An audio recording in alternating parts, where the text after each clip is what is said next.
today we're going to be talking about some top tips for weight loss. These are going to be different than the previous video I did, and I want to really, talk in depth about them. So the first thing I want to say is that these are all assuming that you are vegan.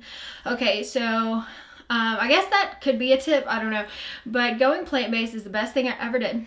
Before I did it, I didn't just rely on influencers alone to tell me that it was the best option.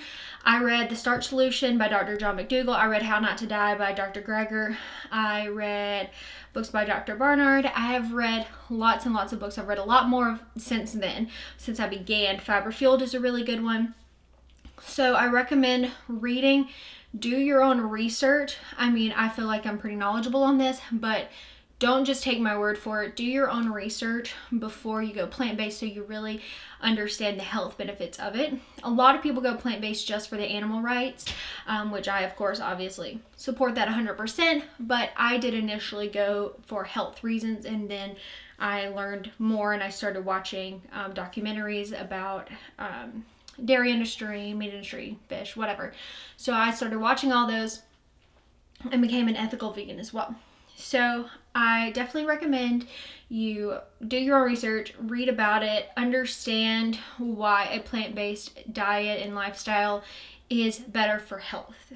So there are a bunch of reasons, and I won't go into this too much about it because you can, like I said, read those books by those incredible doctors who've, paved the way in the research field. So being plant-based is one of the main reasons I say that I've been successful.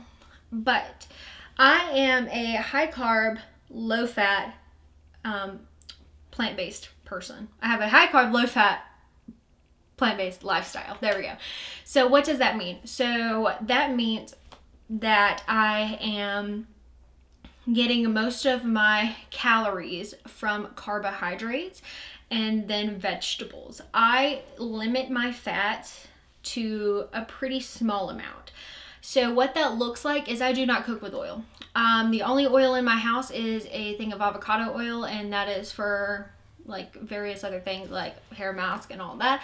I don't even cook with it.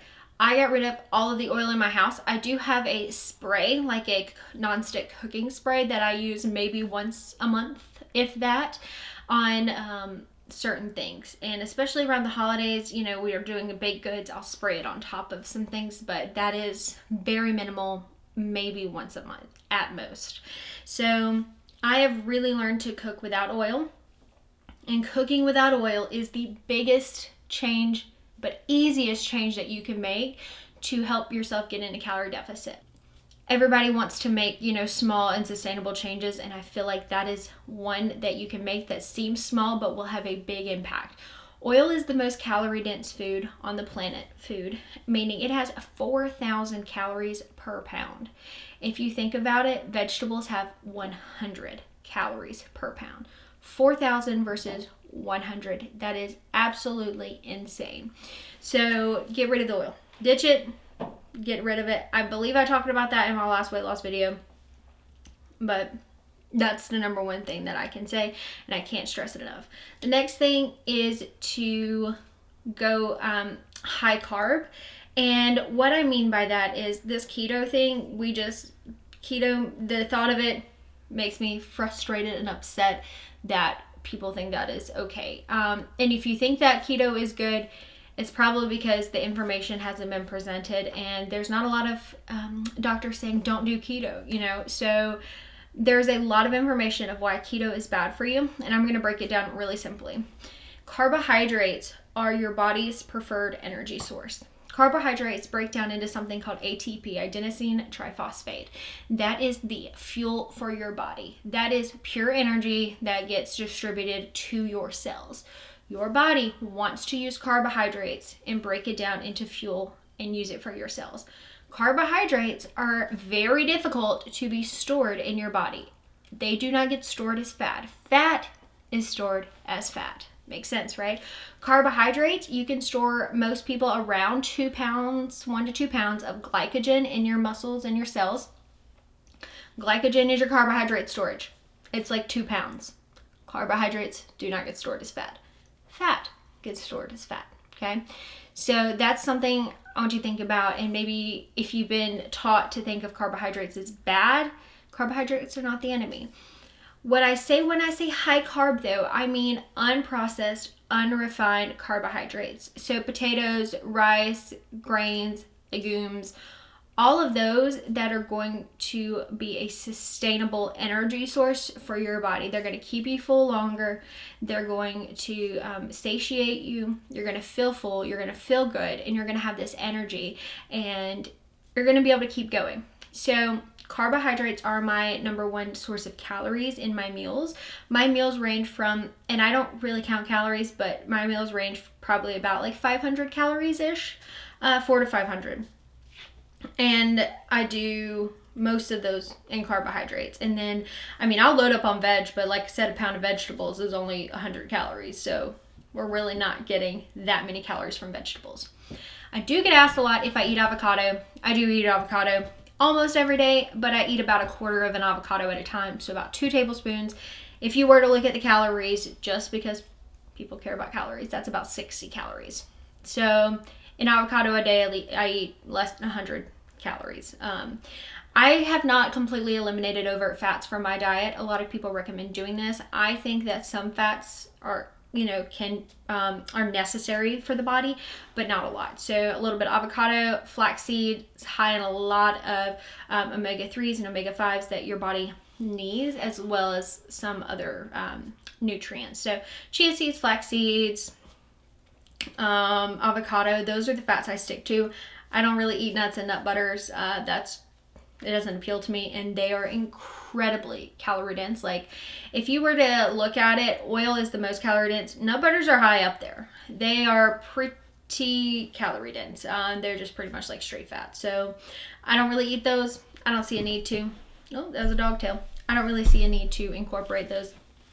So I do eat bread and pasta on occasion. It's not something I eat every day by any means. I have those occasionally, but those are refined carbohydrates. They are higher in calories. I mean, they're still, as long as they're plant-based, and most people prefer to eat whole wheat pasta. I don't like whole wheat pasta. I don't like pasta made from other things. So I just eat regular pasta, and it's fine. When I eat pasta, I eat a smaller portion because it is more calorie dense. So I'll still have my pasta, but I'll make sure to load it up with like veggies and things like that. So carbohydrates, not the enemy. They're fantastic. Do not be afraid.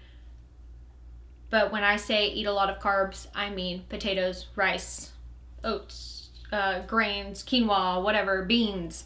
Eat those things because there's tons of nutrients in it. The thing about refined carbohydrates like pasta and bread is basically all the nutrients have been stripped from it, and you're left with the pure carb, which is fine, but in small moderations, and stripping the nutrients makes it very calorie dense. So if you're eating those, just watch your portions. When it comes to potatoes, I eat as many potatoes as I want.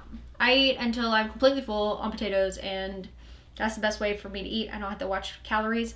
It is really hard to overeat on potatoes. Potatoes are the most satiating food. They're very filling, very delicious. It will be very hard for you to overeat on potatoes. It's not hard to overeat on French fries as far as calories are concerned, because they're soaked in oil. But like regular potatoes, stick them in the air fryer. I don't know, top them with some like meat-free, spaghetti sauce, or I top mine with balsamic vinegar. I eat a little avocado on the side. Whatever. They're my favorite. Rice is good too. You can also do like rice noodles. Again, those are more refined. So just, maybe watch your portions with that. The next thing that I find really helpful when I've been doing this weight loss journey is to make my home environment the most conducive it can be for this process and for this journey. So in my house, you won't find snack foods, and if you do, they're on the top shelf of my pantry and they're in a basket for my husband. So eliminating temptations from your core environment is really important. If you limit those temptations when you're feeling snacky, or what we call itchy mouth, you just like want something to snack or chew on, if those foods aren't around, You can't grab them. You know, you can't go grab those chips. So what do you grab instead? You grab an apple. You grab some other form of fruit or a veggie. Maybe you have some oil-free hummus you love and you go and you eat some veggies with dip or something like that. So eliminate those foods that you know are going to be triggering for you. Like potato chips were my vice. I love potato chips so much, so I cannot keep them in the house. And people are like, why don't you just have a serving? Because a serving of potato chips is not possible for me. You have to know your own temptations, your own limitations. I cannot do potato chips without eating a ton of them, so it doesn't make sense for me to have them in my home. Now, I understand a lot of people have kids. A lot of people have, you know, other family members that maybe aren't plant-based or aren't trying to go on this journey with them. And what I say for that is have your favorite snack that you can have that you will love to eat in place of that. What I mean by that, if you do not like apples, don't fool yourself into thinking when you're hungry and snacky that you're going to go for an apple. It's not going to happen. Keep something in your house that you know that you like. So if you're feeling that itchy mouth or, you know, you're feeling snacky, that you will actually eat. That is my number one thing. I hate celery. There is no world in which I will take celery and dip it in hummus or anything or eat the celery. There is no celery in my house because it just doesn't make sense. Eat the things that you are going to want to eat. So whenever I'm feeling snacky, I typically will eat, I'll be honest, I love potatoes, so I'll probably just eat a potato, but I love having cut fruit. So if that's watermelon, oranges, whatever it is, I like something that I can just go grab. The least work, the better. I don't want to have to think about it, because the more you have to think about it, the less likely you are to probably stay on track. Because chips are easy, right? Because you don't have to think about it. You don't have to cook it. It's just there and ready to go for you. So maybe you have grapes. I found grapes to be really great because they're kind of like, okay, not like chips, but you know what I mean? You eat an individual one and you can just kind of keep snacking on them. Love grapes. Grapes are perfect for that. I do recommend staying away from the dried fruit if you can help it. If you are trying to transition from potato chips and dried fruit's the only thing, dried fruit is obviously better than, there's no bad food, but like it's a better choice than potato chips, but dried fruit is really high in calories. So go for fresh fruit. Also, air pop popcorn, really great option. Put some nutritional yeast on that bad boy. So good. So find something that you love, that if your family is having a snack, and I'm not saying you can never have potato chips again. I'm not saying that. But I know for me, if I start eating them, I don't stop. So I have something at all times that if I want a snack, I can go grab it. I'm going to love it, and it's going to feel good. You know what I'm saying? That's a good one, right? Okay, so also something that has helped me to lose 60 pounds, which I cannot believe. Like, how insane is that? 60 pounds. Still sounds crazy to me. Another thing that has really helped me to do that is to not drink my calories. So I wasn't really a big soda person, but I did used to drink like a lot of iced coffees, and I actually did have I never got drunk, but I did drink alcohol out and about, like social drink quite a bit, I feel like. So alcohol, besides being, a depressant, inhibiting your functions and everything, it is very high in calories. Alcohol is straight sugar and very high in calories. So I got rid of it. Some people have to gradually do it. Some people don't want to get rid of it. For me, I choose not to drink my calories. Some people want to have, a glass of wine at the end of the day. Totally fine if that works for you. For me, I saw that was an easy cut. I drink sparkling water. Sparkling water is my thing, and I have tried to cut back on it. It just doesn't happen, and that is okie dokie. Hurts my wallet a little bit because of how much I drink, but I love sparkling water. Also, this video is really rambly, and I'm sorry, but weight loss is a weird thing, and I just wanted to talk to you about some of the things that I've done to help myself lose weight. You'll notice I'm not talking about exercise in this video because I did walk for a while, and I still do some walking, but we can talk about exercise in another video if you want to hear my thoughts on that and the way that we're getting in a better relationship. The next thing I will say that I think has helped me is I now make my own sauces. And this can seem another small, like this is a small swap. We're talking things that you shouldn't miss too much. Unless, you know, like I said with alcohol, unless you're a heavy drinker right now, you probably won't miss it. Making my own sauces has been a big deal. So dressings and sauces come laden with sugar and oil and all of these things. I do buy ketchup. Ketchup is not the end all be all. Ketchup, it's fine for me. I choose to continue to eat regular ketchup. I'm not making my own ketchup.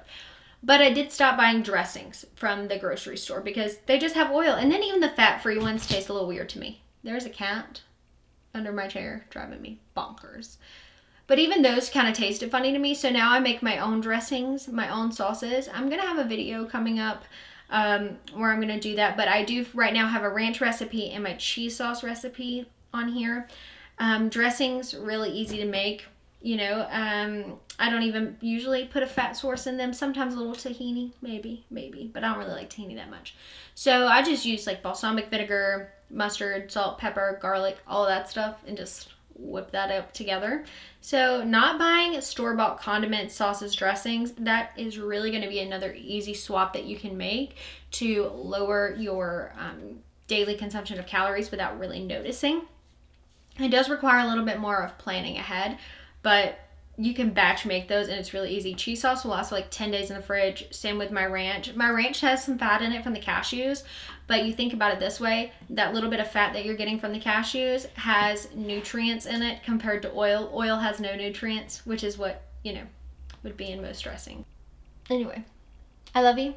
I thank you so much for being here. I hope you enjoyed this video. Don't forget to like, subscribe, turn on those bell notifications so you get notified every time I upload a new video. And if you have any requests or questions or anything, always let me know in the comments. I love talking to you guys. You can also follow me on Instagram at Gish Gets Fit, where I do post there all my stories pretty much daily. I try to be super active on Instagram. So I will catch you in the next video. Thank you. Bye.